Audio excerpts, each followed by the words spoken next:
So as we talk about ethnic conflict, I think a place to start is in looking at sort of how ethnicity and identity can kind of get interwoven into politics and how that can turn toward political extremism. And as part of that conversation, I'd like to link up with elites and with institutions and talk a little bit about how those intersect. And so we'll just begin with talking about elites and why elites are important and what elites are. So political scientists have lots of definitions for elites. The one that I think is maybe kind of useful are people who are in a position to be influencers, to change the perspectives and opinions of other people around them, whether that's because they're persuasive or because they have significant resources they're able to deploy toward that. The ability or power of an elite is their ability to disseminate out cues to the larger political community about how things are operating and how things are moving. Elites, we tend to assume, are trying to preserve their own position. They're trying to struggle against other elites for influence over the broader society. That battle between elites may rely upon being able to mobilize sort of the larger population behind them, or to show credibly that you can speak for, represent, or influence a larger segment of the population. And elites typically have some mechanism in which they're able to do that, whether it's, you have a very powerful Twitter feed that has lots of followers, or you have a YouTube channel that's incredibly influential, or you own a television studio. So control of media can be really powerful. So maybe it's control of patronage networks. I have a position within the government that allows me to appoint people to these different opportunities, or I'm able to direct resources in a particular way. I have some sort of tangible resources I can use to push things in my direction. And it might be that it's a formal political position within sort of the government. It may be that you hold sort of, a prominent position within industry, or it could be social, right? So we could maybe think about a minister as potentially a political elite, in that he or she has the pulpit every Sunday and is able to potentially raise issues or persuade people in a congregation. So when we're thinking about elites are a really critical part of the political process. But elites exist within institutions. And when political scientists talk about institutions, they're talking about the rules that govern the system. And those rules can be formal, right? So the US Constitution breaks the US government up into a judicial branch, an executive branch, a legislative branch, which has a House and a Senate, and it sort of prescribes how legislation gets passed, right? Those are the rules that govern that system. But they can also be these sort of informal social rules about what's acceptable, what kind of attacks politically are outside the bounds of acceptability, how far you can go before you draw the ire of your party. So the rules that sort of undergird our political system can be thought of as the institutions, and those really shape the incentives of elites because they determine what elites can do that will help them to be successful, what they need to do to be able to push things in a particular direction or stop things from moving. And so different electoral systems, such as a winner-take-all system like we have in the United States, has a really high bar. If you're going to be able to win political power, you have to mobilize a very large coalition. Whereas in more proportional representative systems, you don't necessarily need to have 50% plus one to be able to hold power. You can have a smaller party that has a dedicated base that will vote for you. And if you're getting 5, 10, 15% of the vote, that potentially puts you in a situation where you can form into a coalition and have a seat at the table. And so in theory, those electoral systems shape whether elites try to aim for the median voter and try to get that 50% plus one, or if they're aiming for their little niche that they've sort of cultivated around a particular issue or a particular agenda, and they know they're not going to get, the majority, but they're going to have enough power to be a player at the table to maybe participate in coalition government and have a different path toward power, again, just because of how those electoral systems are set up, a proportional system versus a first past the post, winner take all kind of system. So we have institutions that shape the incentives of elites. We have these elites with the resources and the desire to influence politics in some way, shape, or form for their own benefit. And that together creates two different models that we can see play out when we see extremist ethnic identity politics playing out within a society. And so one model is the elite-led model, in which elites are seeking to build a base of support behind themselves. Mass political participation is maybe low, or there aren't a whole lot of grievances within societies, but elites are hoping to change that and to mobilize the population around them.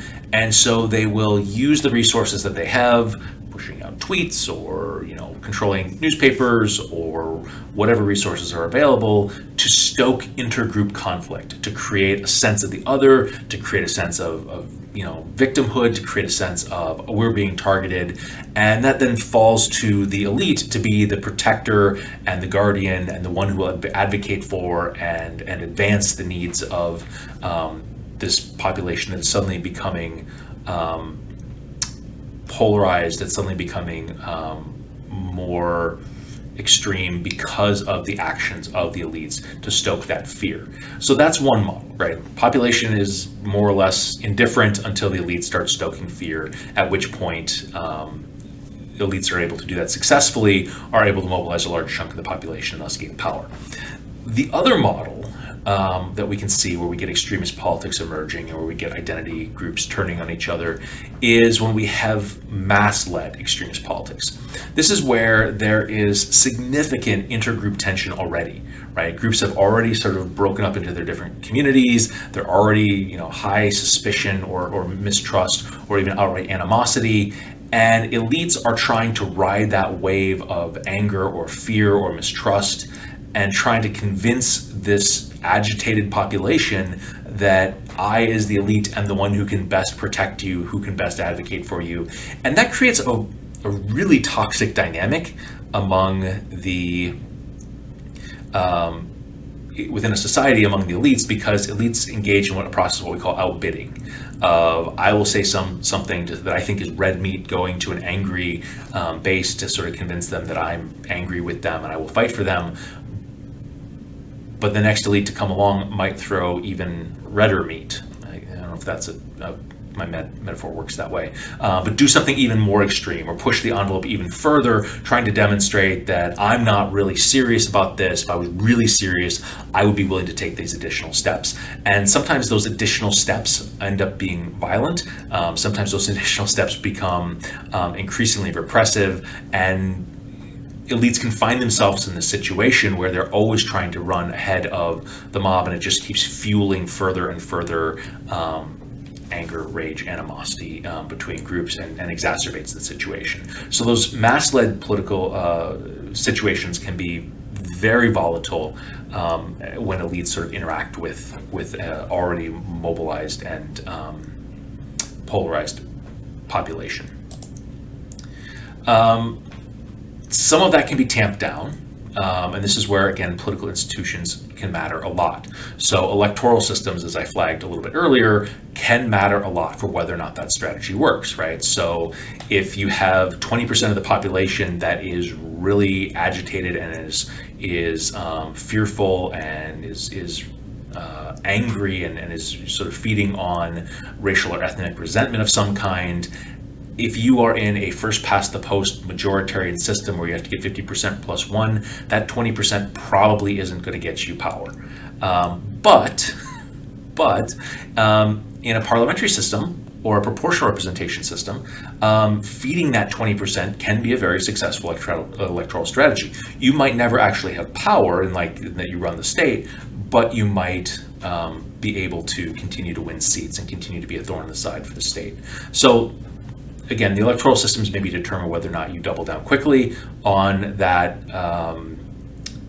ethnic outbidding process and whether that will bring you power, or whether you need to sort of aim for the center.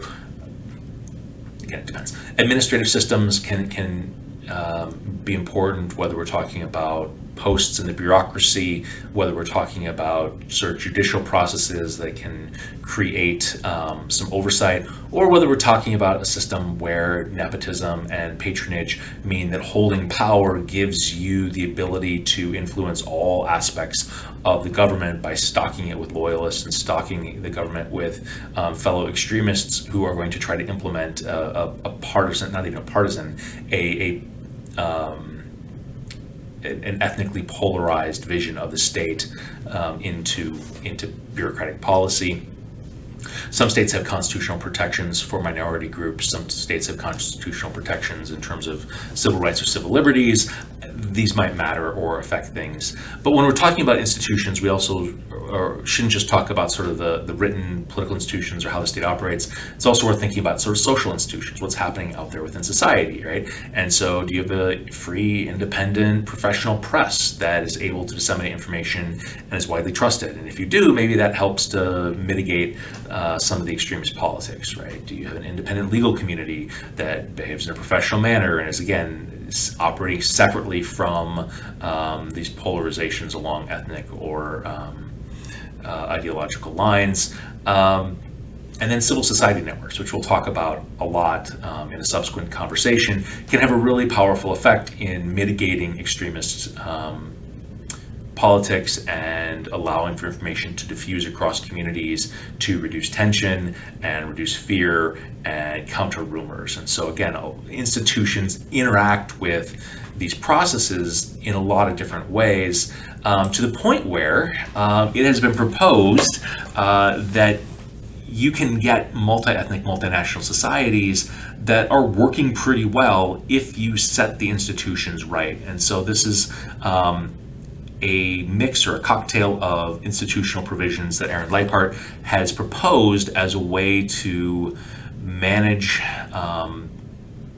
ethnic politics within states that are multinational or multi-ethnic, ideally in a way that will allow for groups to work together collaboratively, right? And so one of the things that Leipart calls for is broad coalition governments. So you can, in a parliamentary system, cobble together a government of 50% plus one, or even maybe a minority government, depending on whether the opposition is sort of unified against you.